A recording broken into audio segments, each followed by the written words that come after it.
I created Species Nutrition with one mission in mind: to provide bodybuilders and serious athletes with no-nonsense supplements that work. I put my name and reputation on every bottle of Species Nutrition products. If you want to be your absolute best, join the evolution.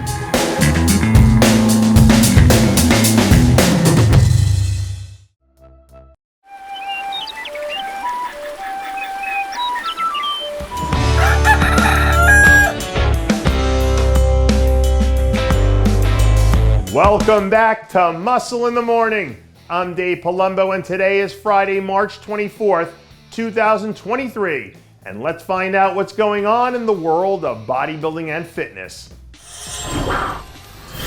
Even if you're not a college basketball fan, at the very least, you have to respect the NCAA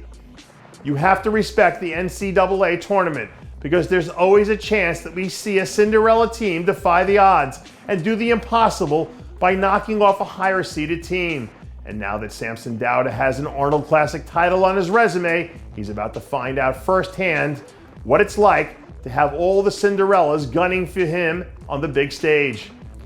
Now, with that being said, if there's anyone who could appreciate what it's like to have to scratch and claw your way to the top, it's Samson, because he was in the underdog role for the majority of his career. And it's hard to imagine someone like him taking his success for granted and getting complacent. But as long as he still approaches every day with the same level of hunger and intensity that he had when he was on his way up, he won't have to worry about getting knocked off by any of those Cinderella seeds, because deep down there will be a part of him that won't ever be able to let his foot off the gas, as long as he knows there's still work to be done. Usually when someone finishes up a year of dieting, they like to take a little bit of time off to give their body a break so they can ease back into things. But I guess if we've learned anything about Urs Kalecinski lately, it's that what he does is far from usual. So I guess it makes sense that he's still out there with his foot on the gas, gunning it full throttle. A few days ago, Urs said on social media that he was pouring all of his energy for the rest of the season into prepping for the Olympia, which is still over 7 months away at this point. And that gives him plenty of time to chart out his strategy. Right now it feels like he has a pretty firm grasp on the top 3 of the division. But given how close these 2, 3, and 4 spots are at the moment, it wouldn't take much for him to be in a position to challenge Chris for a shot at the title if a few things break his way. Speaking of challenging for a title, men's physique fans might not be ready to sell everything and jump back on the Jeremy Buendia bandwagon just yet. But I wouldn't be surprised if there are at least a few of you out there who are checking to see if there's still room. Even when he was in the middle of his championship run a few years ago, I don't remember seeing Jeremy get this big in the off-season, which at the very least tells you how he's training with the intention of adding new tissue. And that's a place that he hasn't been able to physically go in a long time.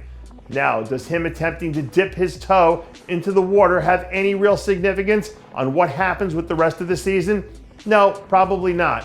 But at the very least, it opens up the possibility of him trying to stage a comeback to win his 5th title, which would be one of the most interesting storylines that we've seen come out of the division in a long time. Now, let's just say Jeremy was able to take what we're seeing here, add a little bit more, then strip it all down and refine it. Now the $1 million question becomes, will all of that be good enough to slow down Erin Banks? Because for the better part of the last 2 years, the answer to that question for everyone else in the division has been a hard no.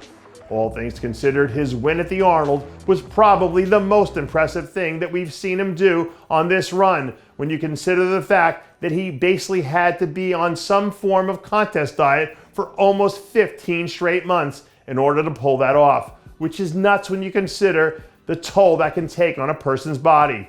This guy might be cut from a different cloth and on his way to smashing all the records, and if that's the case, even if Jeremy was back in his old championship form, it probably wouldn't be good enough to knock the new king off his throne.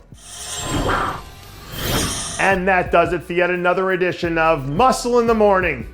I'm Dave Palumbo, reminding you to always be true to your passions, and make sure to follow us on Facebook, Twitter, and Instagram.